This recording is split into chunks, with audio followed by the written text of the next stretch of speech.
My name's Kim O'Brien. I was a presidential trip coordinator in the second term.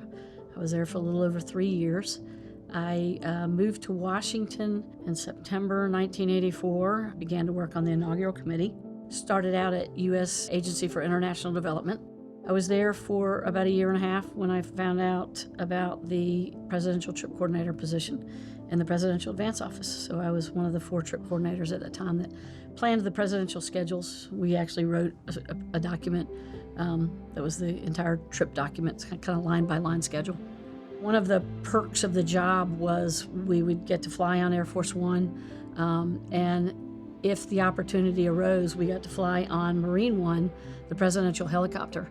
And they were very limited seats, and it was very infrequently for us to get to sit on Marine One. But my opportunity came on a trip out to Santa Barbara, which is where they had their ranch, and so he was going to have some little vacation downtime.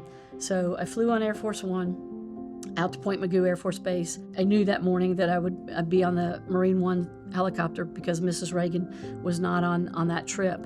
Earlier in the morning, before we left Washington, General Colin Powell, who was the National Security Advisor, asked if he could have his seat back on Marine One that he had declined. And he had said, I'll just go on to the Santa Barbara Hotel with the rest of the staff. And at the last minute, he changed his mind. So I thought for sure I was going to lose my seat on Marine One. And through some behind-the-scenes conversations, I was given my seat to continue on Marine One. And we were going up to the ranch, as I said. And I got on the back steps of the helicopter and came up through the back. The president always went through the front steps that everybody sees with the Marine.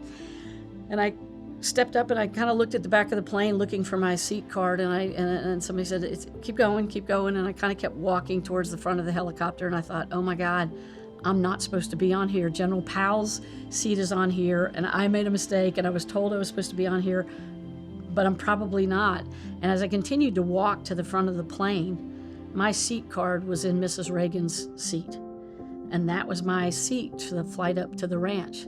So I sat next to General Powell, and I am pretty sure that it was probably literally his assigned seat, and someone flipped it so that I was sitting there. And so for the entire flight up to the ranch, President Reagan's got his arm over me on the shoulder, and he's looking out the big window, the picture window of Marine One. He's leaning over and he's pointing everything out as we're flying up the mountain. And it turned out that the reason I was able to keep my seat on Marine One is they made a decision to kick off the White House official photographer. And I thought, this is an incredible opportunity, but it's kind of sad because there'll be no documented proof of my flight to Marine One. And one of the things that we all did is we got a certificate from the White House military office when you did fly on Marine One or Air Force One, and we usually posted like an 8x10 of our picture of that flight. And so I thought, well, I have the certificate, but General Powell leaned over and he said, I know there's no photographer on board, but I'm kind of an amateur photographer, so if you don't mind, I'll take your pictures for the whole flight. He took the entire roll of film of President Reagan and I sitting together flying up to the ranch, and he gave me the entire roll.